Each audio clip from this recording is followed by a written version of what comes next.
The Galactic Council chamber was designed to inspire awe.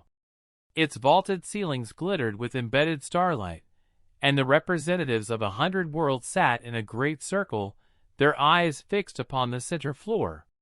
Today's agenda was not war, trade, or diplomacy, it was humanity. Humans had only recently joined the wider galactic stage, and though their resilience was respected, their methods were often met with suspicion, especially their treatment of their own young. A tall, serpentine delegate coiled tighter around its dais, speaking with a hiss that echoed across the chamber. "We demand proof," it declared. "Human offspring are fragile. Too fragile. You insist they survive alongside you in hostile environments. We ask, how can this possibly be safe?"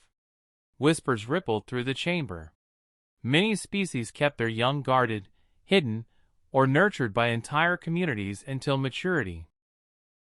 The idea of human children participating in the dangers of galactic life seemed reckless, barbaric, even. At the center of the chamber stood Captain Marcus Hale, a decorated officer of Earth's defense fleet. His uniform was crisp, but his eyes burned with quiet determination. He had been summoned to defend his species' ways before the council.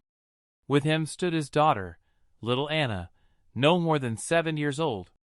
Her presence alone caused murmurs of shock. A feline representative leaned forward, tail lashing. "You bring a cub to the council chamber itself?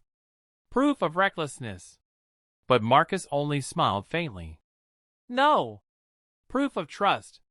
The council demanded demonstration, evidence beyond words. Marcus gave a simple nod. 2 guards brought forward 3 human cadets, young teenagers, tired but calm, and set mats upon the floor. Anna, blinking sleepily, curled up against one of them without hesitation. At first, the counselors watched in confusion. Then they saw what unfolded. The human cubs, exhausted from a long voyage, drifted into sleep within minutes. But their sleeping positions were not random. Without thought, without command, each shifted closer until they were pressed together, backs aligned, arms curled protectively. Even in slumber, they formed a wall around Anna. The youngest rested her head on Marcus's daughter's shoulder. The tallest stretched an arm outward, shielding her as though expecting danger. They looked less like children at rest and more like a living formation, an instinctive shield. The council chamber fell silent. A crystalline delegate whispered, its voice like chiming glass. "They protect while unconscious?" Marcus's voice was calm, but firm. "This is the truth of humanity. From the moment we learn to walk, we learn to guard one another. Not because of orders. Not because of survival protocols. Because it is who we are." You call our children fragile, yet even in their sleep, they know how to shield one another. They do not wait for protection. They become protection.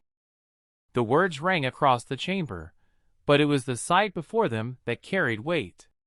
The human cubs did not stir, their breathing deep and steady, bodies pressed close like a living wall. Anna slept peacefully within their circle, her small hand clutching one of theirs, as though it was the most natural thing in the universe. The serpentine delegate shifted uneasily.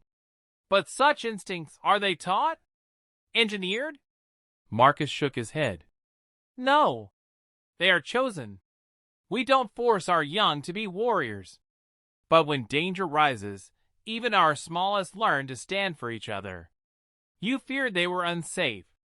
What you see is that they are never alone." A silence stretched. Then, slowly, the feline delegate who had spoken earlier bowed its head. "Perhaps fragility is not weakness, but a bond that makes strength." One by one, murmurs of agreement spread across the chamber. On the mats, Anna stirred faintly, snuggling closer to the cadet beside her. The protective formation tightened unconsciously, shoulders shifting, arms adjusting. Not one of them woke. Not one of them let her go. In that moment, the Galactic Council saw not fragile children, but the living proof of humanity's strength. Not in their weapons, not in their technology, but in the instinctive loyalty that turned even the smallest into guardians.